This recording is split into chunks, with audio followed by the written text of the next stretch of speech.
সোমবার রাত 8:30 বাগেরহাটের ঐতিহাসিক খান জাহান আলীর রহমতুল্লাহ মাজারের সংলগ্ন দিঘির ঘাটে গোসল করতে নামে 8 বছরের শিশু ফাতেমা। এ সময় হঠাৎ পানির নিচ থেকে ভেসে ওঠে একটি কুমির। মুহূর্তের মধ্যেই শিশুটিকে টেনে নিয়ে যায় গভীর পানিতে।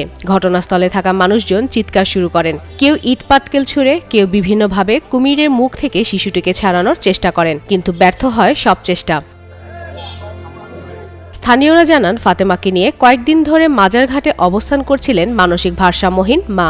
আশেপাশে মানুষের সহানুভূতি আর দয়ায় কোনো মতে চলছিল তাদের জীবন। 8 বছরের ছোট্ট ফাতেমা সবার কাছেই হয়ে উঠেছিল পরিচিত মুখ। কারণ কুমির আমরা 25-30 পর্যন্ত দেখতে পারিছি। ওইখানে একবার বাচ্চারই জায়গায় দিচ্ছিল, পরের যে ডুব দিচ্ছে, ঢিল মারছি, কোন দিকে যে চলে গেছে বুঝতে পারিনি। সময়টা আনুমানিক 8:20 থেকে 8:30 এরকমের হবে আর কি।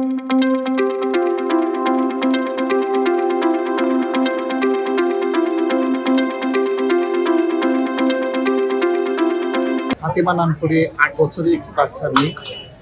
আর আজকে সন্ধ্যার একটু আগে দিঘিতে গোসল করতে গেছিল। গোসল করতে গেলে পেছন থেকে একটি কুমির এসে তাকে আক্রমণ করে এবং স্থানীয় লোকজন তাকে বাঁচানোর চেষ্টা করছিল, কিন্তু তাকে আসলে বাঁচাতে পারেনি। খবর পেয়ে মাজারের খাদেম, ফায়ার সার্ভিস, পুলিশ এবং স্থানীয় প্রশাসনের কর্মকর্তারা উদ্ধার অভিযান শুরু করেন। রাতভর 4টি নৌকা দিয়ে দিঘিতে তল্লাশি চালানো হয়। ঘটনাস্থলে ভিড় করেন হাজারো মানুষ। প্রত্যেকেরই একটাই আশা ছিল, ফাতেমাকে জীবিত উদ্ধার করা যাবে। কিন্তু ভোরের আলো ফোটার আগেই সেই আশা নিভে যায়। মঙ্গলবার ভোর 4:30টার দিকে দিঘি থেকে উদ্ধার করা হয় ফাতেমার নিথর মরদেহ। মাজারে একমাত্র কুমিরের হামলায় শিশুর করুণ মৃত্যুতে এলাকায় নেমে এসেছে শোকের ছায়া। কামড়ের দাগ আছে 2টা, হাঁটুর উপরে আর নিচে, আর এই বুকের এখান থেকে রক্ত বেরোচ্ছে। এখানেও একটা নলির দাগ আছে বা কামড়ের দাগ হতে পারে। এখানেও একটা থাবার দাগ আছে ডাইন হাতে। সবার আগে নৌকা নামাইয়ে ঘুরতে ঘুরতে ওখানে গিয়ে পাওয়া গেলে তার পরপরই কুমির ওই সাইড থেকে খুব স্পিরিটে এসে এখান থেকে ঘুরতে আবার ওই সাইডে চলে গেছে।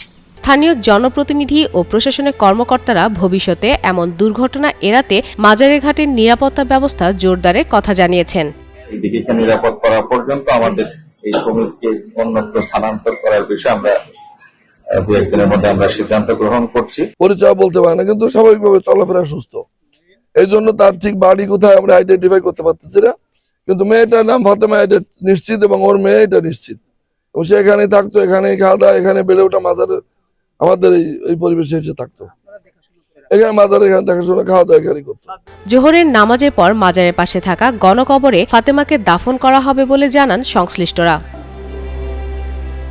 ফাতেমা ফাতেহ জান, যুগান্তর নিউজ।